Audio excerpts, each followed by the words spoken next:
Hello everyone. तो अगर आप भी पूरे पूरे दिन बैठ के वीडियो देख रहे हो और एंड में आपसे क्वेश्चंस नहीं लग रहे हैं, तो इसका ये सीधा मतलब है कि आप जो पढ़ रहे हो वो आपको समझ में नहीं आ रहा है। तो यार ऐसा बहुत बार होता है कि हम जो चीज़ें हम दिन भर वीडियो देख रहे हैं, हमने वीडियो देख लिया, बट जब क्वेश्चन लगाने की बारी आती है तो हमसे क्वेश्चंस नहीं बन रहे हैं। तो अपने आप को टेस्ट करने के लिए कि क्या मुझे वो टॉपिक अच्छे से समझ आया है, क्या मैं बोर्ड्स के क्वेश्चन सॉल्व कर पाऊंगा कि नहीं, तो यार इसके लिए आप क्या कर सकते हो ये मैं आपको इस वीडियो में बताने वाला हूँ। ठीक है, तो सबसे पहले स्टार्ट करते हैं फॉर फिजिक्स के लिए। ठीक है, तो अगर आप फिजिक्स पढ़ रहे हो तो मैंने पहले ही बताया था अपने पिछली वाली वीडियो में कि आप वन शॉट देखना चालू करो रैदर देन आप पूरा पूरा सब्जेक्ट देखो। तो अगर आप वन शॉट देख रहे हो और एट द एंड आपसे क्वेश्चंस नहीं लग रहे हैं, इन केस आपको कोई चीज़ें समझ नहीं आ रही हैं, तो इसका सीधा मतलब है कि आपको वो टॉपिक समझ में नहीं आया है। तो देखो फिजिक्स तो थोड़ा टफ है, उसके लिए हमें ज़्यादा समय लगता है, हमें ज़्यादा चीज़ें सीखनी पड़ती हैं और उसके लिए थोड़ा टाइम देना पड़ता है। बट यार देखो अब हमारे पास उतना टाइम बचा नहीं है और अभी प्रेशर का भी माहौल है। तो आप रैदर देन क्या कर सकते हो, जैसे ही आपने कोई टॉपिक पढ़ा, मान लो आपने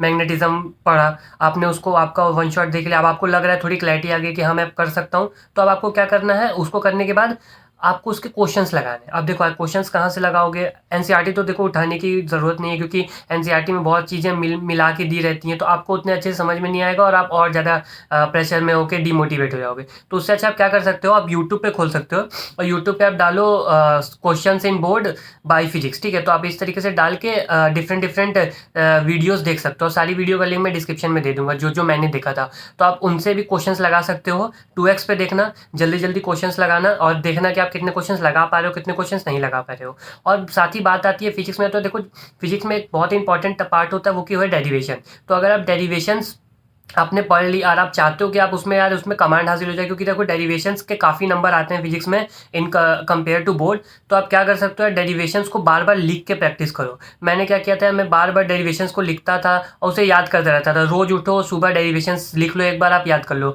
अगर आप उसे मग कर लोगे और आप उसे याद कर लोगे तो आपको बहुत ज़्यादा फायदा करेगा, क्योंकि एट द एंड देखो वहाँ पे कोई आपको प्रूफ करने के लिए चीज़ें नहीं देता, आपको केवल वहाँ लिखनी ही रहती हैं। तो अगर आप डेरिवेशंस याद कर लोगे तो वहाँ पे आपको बहुत ज़्यादा फायदा होगा। और न्यूमेरिकल्स के लिए आप अगर रोज के भी अगर आज से भी 5 न्यूमेरिकल लगाना चालू करते हो, जिस सब्जेक्ट के भी आप पढ़ रहे हो, जो भी सब्जेक्ट से, तो यार आपके बहुत अच्छी कमांड आ जाएगी फिजिक्स में। ओके यार, आप बात करते हैं केमिस्ट्री को लेकर।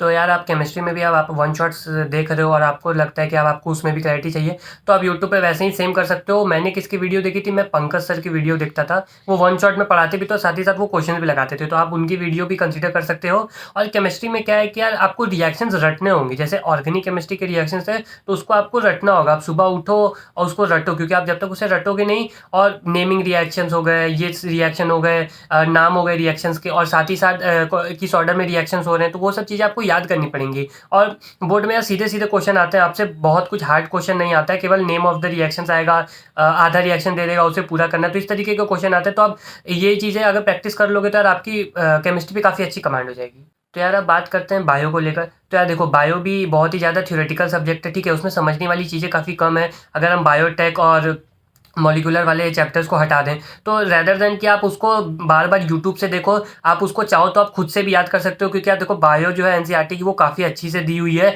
अगर आप उसको 2-3 बार याद करोगे, पढ़ोगे, तो आपको चीज़ें आराम से याद हो जाएंगी। तो आप रेदर देन कि बार बार हर चीज़ का वीडियो देखो, या उसमें आपका समय भी खराब होगा और उस समय में आप अपने फिजिक्स और केमिस्ट्री या दूसरे सब्जेक्ट को भी ध्यान दे सकते हो। तो आप बायो को आप खुद से रटना चालू करो, आप बायो को खुद से पढ़ना चालू करो। और जैसे कि डायग्राम्स हो गए या आपके बायोटेक के जो चैप्टर्स हो गए, उसमें जो जो इंपॉर्टेंट चीज़ें हैं वो आप देखो एक बार। उसके अगर आप वो देख लोगे तो यार आपको बायो में काफ़ी अच्छी कमांड हो जाएगी। ठीक है, लास्ट में मैं बताना चाहूँगा मैथ्स के बारे में। तो अगर आप मैथ्स के भी वन शॉट्स देख रहे हो, तो मैथ्स ऐसा सब्जेक्ट है कि आप बिना क्वेश्चंस लगाए आप पता ही नहीं लगा सकते हो कि आपने मैथ्स कितना पढ़ा है। मैं पर्सनली बायो का स्टूडेंट हूँ, तो मैं आपको ज़्यादा इस पे बता नहीं पाऊंगा, लेकिन मैंने अपने फ्रेंड से बात की थी जो मैथ्स के हैं, तो उन्होंने कहा था कि यार हम वन शॉट देखते थे और उसके बाद उससे रिलेटेड क्वेश्चंस लगाते थे।